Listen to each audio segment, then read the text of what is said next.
अस्सलाम वालेकुम जी। मेरे सारे प्यारे प्यारे सुनने वाले अल्लाह तुहानू सब नू खुश रखे।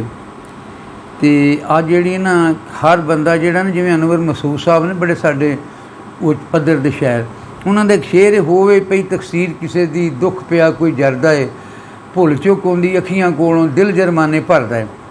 इस तरह कसूर किसी का होवे ना, हज़रत आदम अलैहिस्सलाम ने दाना खादा सी, भोगन असीं डए आं। इस तरह मेरे ना मैं शायरी का किसी को हवाले जो सीखिया थोड़ा बड़ा जान वो लग गया पुलिस दे विच, सिपाहियों का वाधा वाधा थानेदार लग गया। अजकल प्रोफैसर भी ने पंजाबी दे, अदब ना बड़ा तलक है उन्होंने। वो जदों मैं ना 2013 का लिखिया, 2013 का वो डिस्टेंस लर्निंग एक सी, उहदे विच मेरी ड्यूटी लाती उन्हें। तो उत्थे जिहड़ा सी ना उहदे नाल कोई सिपाही रहा, वो भी क्लर्क उत्थे आण के लगा। उन्हें आख्या था उस्ताद जिहड़ा ना उहदे रिश्वतखोर बड़ा। मैनू उन्होंने बड़े दिन 7-8 दिन वो तेरा उस्ताद बड़ा रिश्वतखोर है, वह भी शै लै लैंदा, वह भी शै लैंदा, वो इंज करदा।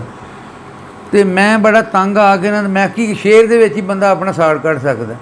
मैं वो ताने मिहने का जवाब नज़म का लिखिया, ताने मिहने का जवाब दे, वो ताने मिहने का मैं जवाब देन लगा।